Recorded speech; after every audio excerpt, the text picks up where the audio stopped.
Pinagbigyan ng International Criminal Court na magpahayag ng manifestation si dating Executive Secretary Salvador Medialdea, ang tumatayong abogado ni dating Pangulong Rodrigo Duterte sa ICC.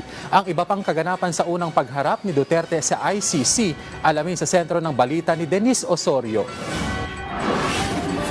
Humarap sa first appearance hearing si dating Pangulong Rodrigo Duterte sa harapan ng International Criminal Court kagabi, kung saang formal nang inilahad ng naturang korte ang akusasyong crimes against humanity laban sa kanya.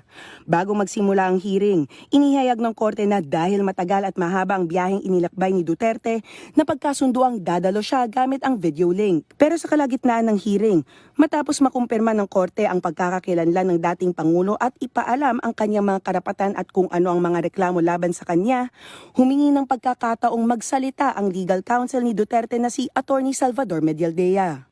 We're listening, ma'am. We're listening. And before it ends, may we be allowed to present a manifestation on the circumstances behind the delivery of Mr. Duterte in this chamber. Pero hindi lang kwento ng mga pangyayari sa likod ng paghahatid kay Duterte sa dahig ang binigkas ni Medialdea. Git ng abogado, kidnapping umano gawa ng isang umanong pakikipagsabuatan ng ICC at ni Pangulong Ferdinand R. Marcos Jr. ang ginawang pag-aaresto. It was a pure and simple kidnapping. And this, all in the nature of political score settling.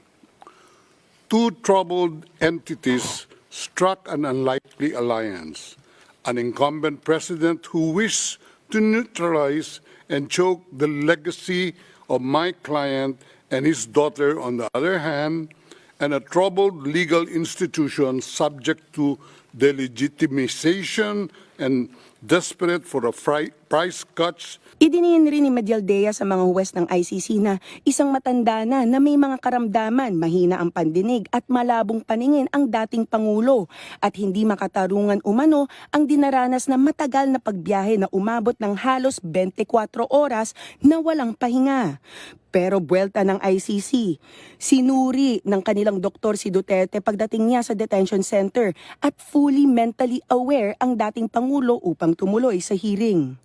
And when you broached health matters, that's saying that you were not able to come to the hearing, the doctors who consulted with you were of the opinion that Mr. Duterte was not in a position to come to the hearing physically, but that if he gave a written permission, he would be able to take part via video link. Hindi rin pinagbigyan ang paulit-ulit na kahilingan ng kampo ni Duterte na i-postpone ang naturang first appearance hearing dahil hindi naman ito ang simula ng paglilitis sa dating Pangulo. And this is by dint of the fact that this first initial appearance hearing does not need much preparation, as I have said to you on a number of occasions. Sa isang panayam sa UP College of Law kahapon, ipinaliwanag ni retired ICC Judge Professor Emeritus Raul C. Pangalanan na batay sa natural na proseso ng isang korteng nakabase sa continental judicial system ang kakaibang natunghayan sa ICC hearing. Basically, the court just familiarizes itself, just to confirm the identity of the person who was arrested and to make sure that the identity corresponds with the person subject of the order. When the sequence is reversed, it also reflects the mixed origins of ICC law and procedure. ICC procedure is heavily influenced by the continental legal tradition. Dagdag pa ni UP Law Institute of International Legal Studies Professor Ruby Rosel Tugade, hindi extradition ang pagkakaaresto sa dating Pangulo, kung kaya't walang extradition proceedings bago pinadala sa the Netherlands si Duterte. An extradition would imply another state is involved. And in the case of former President Duterte, it was a surrender. by the textual definition of the Rome Statute, not an extradition.